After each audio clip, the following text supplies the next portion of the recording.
Party. Kini kisawat kaya mali yung Voice of the People Party. Hadyo kini kaklipat ngayon ikilong siya kita gibriw kibaleret wat la gilayo ya kakadang bat kilalong kibali. Kamang gano kada jingle silang mat lali ganjinyo po ano yung patba. Lemru MP yung ni Dr. Ricky A. Singkon. Ileru ilalong iray lang ba balong kadluksa kapag ini yung ikinong siyong.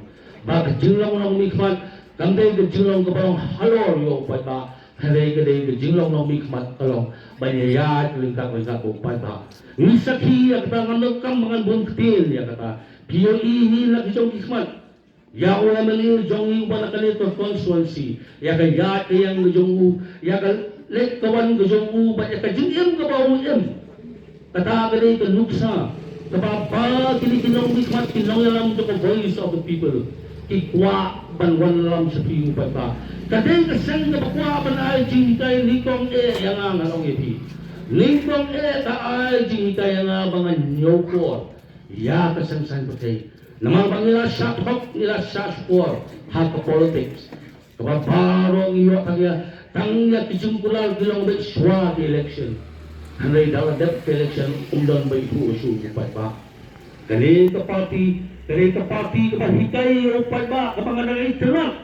Baga election na do magyakon ya ka MLA do arja apply lembaga MLA election kala wan kajing tala haga jala ka jungi ki election ki pamanswa kali ki election ba la subret da kaspa yagi kipadba ban tembil yagi halay ka Voice of the People Party ka hikay ya ka ay ka badai ban ngende bangin bit ya bisa bakam thong hiru ya ka bisa namar bagay sa party ka bayad be kamkwa bakal yalam bakla namal pala nakali ya katali singalur bangan ong bakala bali tip panginyo buwan kibabay kisang hay kamkwa bali ya kata namalagali ya kata kerukom kumbali lang kiwi habban timi ya kaay wala pelut batang telong ya ka Voice of the People Party kung kiwi ki party nasupo ya kaay ya ngangit pagkisupo ya kaay jimot kabangan adol nakabanta ka ni Pai babi having a four, having a strong more much elevate. Nakwa panganyo where he having a four. To Shantia Yaganiga MDC election kapanlong ha ka artway dari mong tawag na. Gitang sang tindak payong nakabanda ni election. Hawas pai babi ngayon kambun sin ni campaign sting. Ya ki election hamtam hagway day bat ki MDC. Hamtam ke election ka bayari bat ke MP.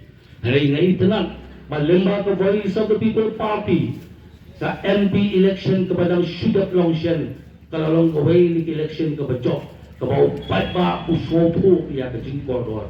Dari ka MP election ka ba ningkong ka ba ka jingsyon banta ka upat ba kalong ka ba buntam hapo ka jala naman ba ka doon ka Voice of the People Party ka balay kay ya upat ba ban uswopo iya ka lingkor jok.